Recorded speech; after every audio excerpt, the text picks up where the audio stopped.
Hola, para este video estaré hablando un poco de cómo escribir el guión para nuestras historias, ya que generalmente cuando comenzamos a escribir no tenemos ni idea de cómo hacer un guión.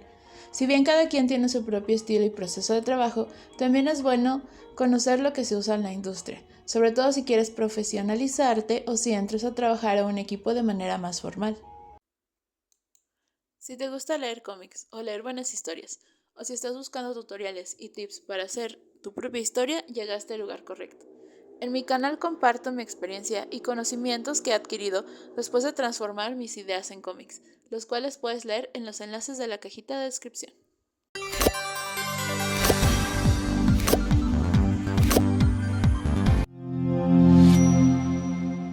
Comencemos hablando del guión literario. Si alguna vez te pidieron hacer un guión como tarea en la escuela, ya sabes de lo que hablo.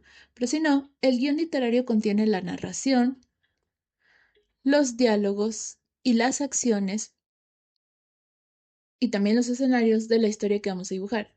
En resumen, tiene que transmitir toda la información necesaria para que el lector pueda visualizar la historia y sirve para comunicar la idea al equipo de producción, al director, a los actores y hasta a los inversores. Obviamente esto es enfocado al cine. En el caso del cómic sería incluso a los editores, a los dibujantes y demás personas como rotulistas, por ejemplo. Muchas películas comienzan con ese tipo de guión y son escritas por personas que se dedican a esto, es decir, los guionistas. Ellos solamente se dedican a escribir un guión como el que te estoy mostrando aquí.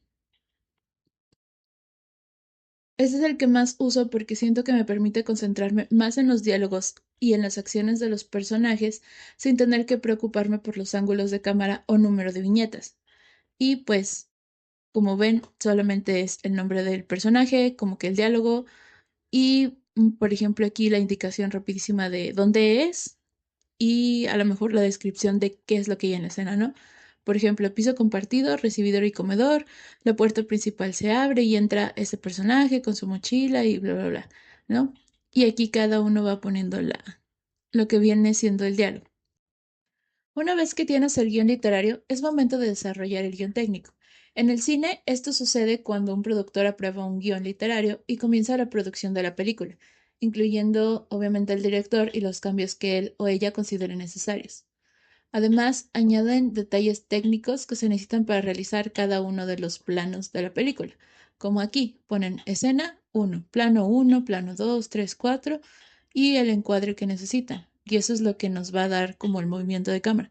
Es decir, este va a grabar un plano de este tipo, este otro, y así van poniendo, digamos, los detalles para que vayan viendo cómo se va a grabar, ¿no? Igual los movimientos y la acción. Entonces, en lugar de solamente describir ya lo que hace el personaje, ya están literalmente poniendo como las instrucciones de cómo se va a grabar. Aquí podemos ver pues todo eso, ¿no? Las indicaciones técnicas y que son precisas. Y por lo tanto se convierte en una herramienta para el director de fotografía, el sonidista y el montador, ya que les ayuda a visualizar y planificar el rodaje o incluso animación de la obra. En el caso del cómic, también se parte de un guión literario que luego se transforma en un guión técnico. Pero a diferencia del guión técnico para el cine, este debe utilizar otros recursos para la ambientación de la escena, ya que no hay lugar para la música ni sonidos de fondo, por ejemplo. También debemos tomar en cuenta que las acciones ocurren dentro de cuadros o viñetas y no en fotogramas en movimiento, por lo que no podremos indicar un zoom o un traveling en un solo cuadro como si sería en una película. Por esto en general se pone toda la información técnica del lado izquierdo y descripciones y diálogos del lado derecho. De esta manera, si trabajas con más personas, será más fácil para el dibujante encontrar de un lado la información para diseñar las páginas, como son los planos y ángulos de cámara. Y en el caso de que tengas un rotulista o que tú no hagas los textos, que esa persona pueda ubicar fácilmente la información o textos que colocará en los globos. Puedes guiarte de este ejemplo que hice para un cómic colaborativo. Simple y sencillamente en Word hice una tabla con dos columnas y seis filas, suponiendo yo o tomando en cuenta que aproximadamente son entre 5 y 6 paneles por hoja. Hay unos que tienen menos, por ejemplo, aquí solo tienen 4 paneles, pero en general pongo 5 o 6 como el promedio de paneles por página. Obviamente se puede modificar una vez que se esté diseñando el storyboard, pero es muy útil porque claramente te está describiendo la página del cómic. O sea, aquí dice página 3, el número de paneles que vendrían siendo 5 o 5 viñetas como tal, y aquí está indicando, por ejemplo, el plano o el ángulo de cámara. Por ejemplo, en el plano americano, pues entonces sería que veríamos al personaje de las rodillas para arriba.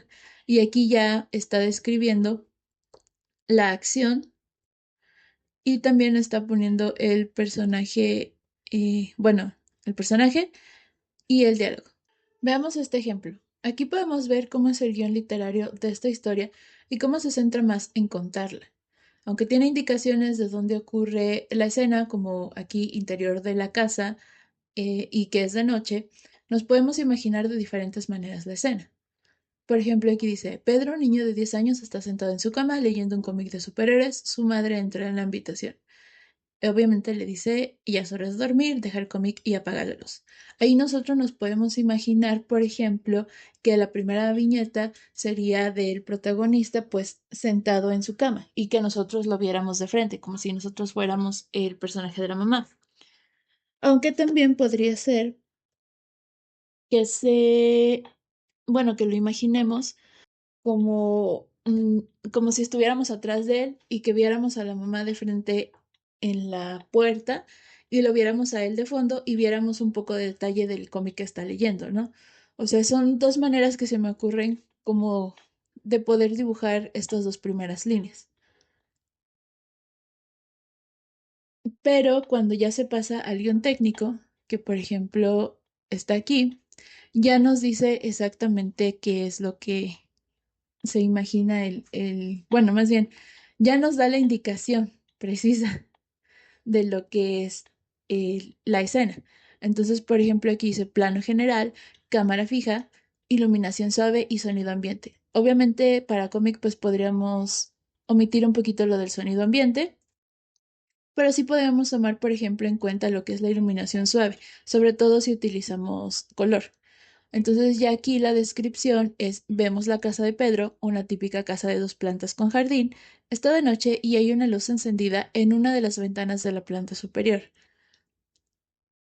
Aquí sí hay una diferencia entre esta porque aquí no nos dice exactamente qué vamos a ver primero, solamente nos indica que es el interior de una casa y es de noche, pero aquí nos da primeramente ese como plano, ¿no? Entonces, si nosotros viéramos la primera piñeta, en lugar de ver al protagonista, veríamos la casa, ¿no? Como para contextualizarnos un poco dónde es que va a suceder la historia. Entonces, aquí ya podemos imaginar mucho mejor cómo es que lo dibujaríamos. E incluso se podrían añadir anotaciones acerca de cómo es la casa. Dice una típica casa de 2 plantas con jardín. Aquí a lo mejor podríamos poner una típica casa de los suburbios, no sé, como los que vemos en las películas de Estados Unidos. O una típica casa de 2 plantas, por ejemplo, de cierta localidad en, no sé, por ejemplo, un país de Europa, en Francia, en Alemania, en España, ¿no? O una típica casa de 2 plantas de un barrio latinoamericano, ¿no? O sea, si se dan cuenta, son 2 casas, una casa más bien de 2 plantas con jardín, pero cambia también dependiendo, por ejemplo, del lugar donde esté. A lo mejor la arquitectura es diferente, a lo mejor el jardín es también más grande o más chico, o a lo mejor tiene más plantas, o a lo mejor tiene menos plantas. O sea, eso también lo podríamos anotar aquí. Sobre todo si ya tenemos como una idea muy específica. O, por ejemplo, si tú estás escribiendo un guión en Word, por decir, para compartir con alguien, podrías incluso añadir el link de una imagen que digas, ah, es que yo me imagino que la casa es así, entonces pongo de una vez aquí el link abajo para que el dibujante, en el caso de que no seas tú, o también las demás personas involucradas en el trabajo, puedan darse una idea de cómo es que sería.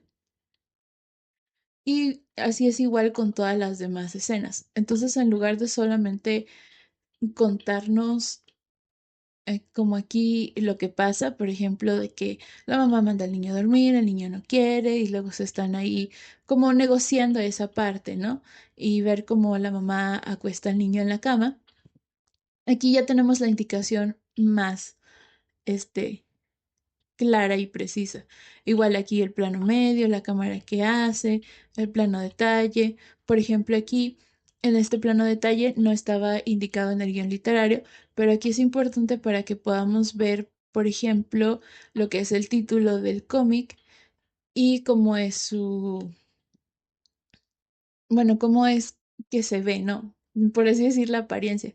Porque aquí en este guión solo decía que lo estaba leyendo, pero aquí ya en el plano detalle dice que el cómic tiene un aspecto desgastado y viejo, como si fuera una rica reliquia familiar. Entonces ahí ya estamos añadiendo más detalles para que digamos que las personas que lo están viendo, bueno, leyendo este guión, puedan imaginar y visualizar de mejor manera lo que queremos dibujar.